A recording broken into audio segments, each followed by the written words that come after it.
নমস্কার বন্ধুরা, মায়ের হেসেলে সবাইকে স্বাগত। আজকে আমাদের রেসিপি শীতের নতুন আলু দিয়ে কষা আলুর দম। এই আলুর দম কিন্তু আমাদের সবসময় প্রিয় একটা শীতের খাবারের মধ্যেই পড়ে।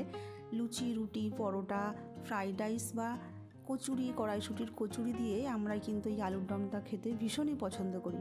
আমি কিভাবে আলুর দমটা বানাই সেটাই আজকে আমি আপনাদের সঙ্গে শেয়ার করব। আশা করি আপনাদের সকলের খুব ভালো লাগবে। ভিডিওটা পুরো দেখার অনুরোধ রইল। তাহলে চলুন শুরু করা যাক আজকে আমার ভিডিওটা। আমি এখানে 1 কিলো আলু নিয়েছি।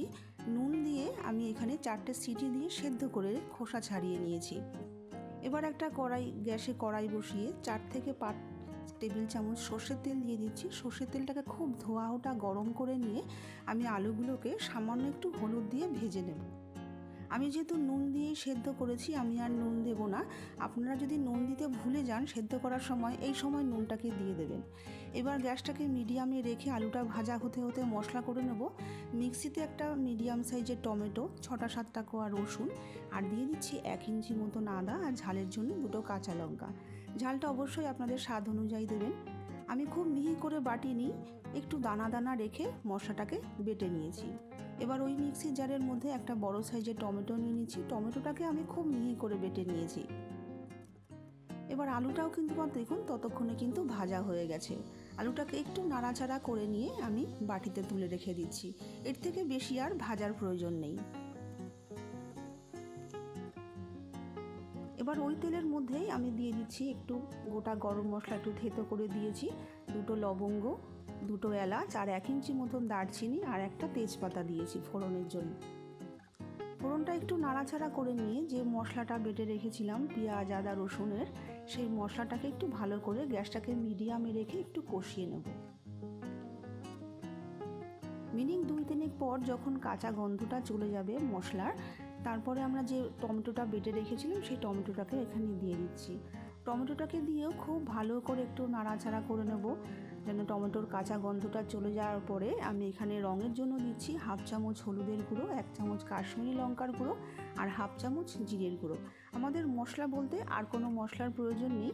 এই মশলাগুলোকেই আমি খুব ভালো করে অল্প অল্প করে জল দিয়ে একটু ঢাকা চাপা দিয়ে খুব ভালো করে কষিয়ে নেব।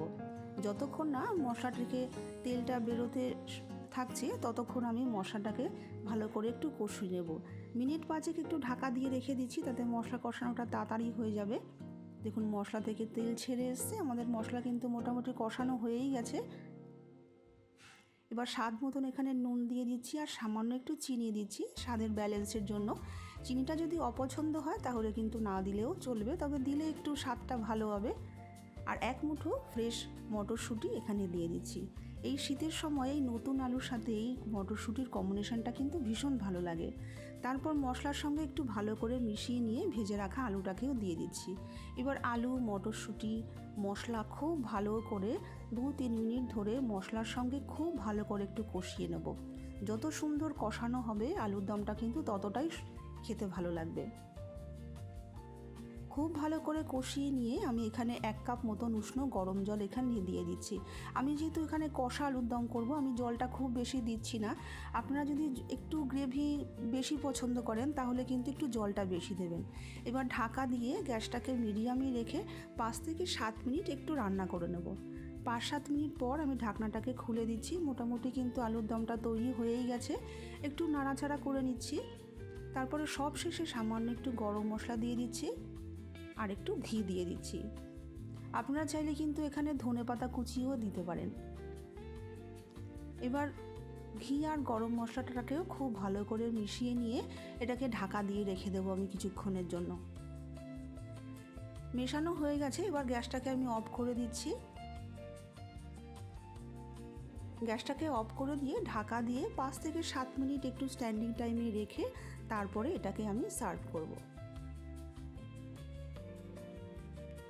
তৈরি হয়ে গেল আমাদের কষা আলুর দম। এইভাবে একবার আলুর দম তৈরি করে বাড়ির সকলকে পরিবেশন করুন, দেখবেন সকলের ভীষণ ভালো লাগবে আশা করি। আর বানালে পরে আমাকে কমেন্ট করে জানাবেন যে আপনাদের রেসিপিটা কেমন লাগলো। আমি এখানে লুচির সাথে গরম গরম লুচির সাথে এটাকে পরিবেশন করলাম। আপনারা চাইলে কচুরি, লুচি, রুটি, পরোটা যে কোনো কিছুর সঙ্গে এটাকে সার্ভ করতে পারবেন। আশা করি আজকের এই আলুর দমের রেসিপিটা বন্ধুরা আপনাদের ভালো লাগলো। ভালো লাগলে একটা লাইক করে দেবেন, সকলের সাথে শেয়ার করে দেবেন, আর প্লিজ আমার চ্যানেলটাকে সাবস্ক্রাইব করে আমার পাশে থাকবেন। আজকে এইটুকুই, নমস্কার।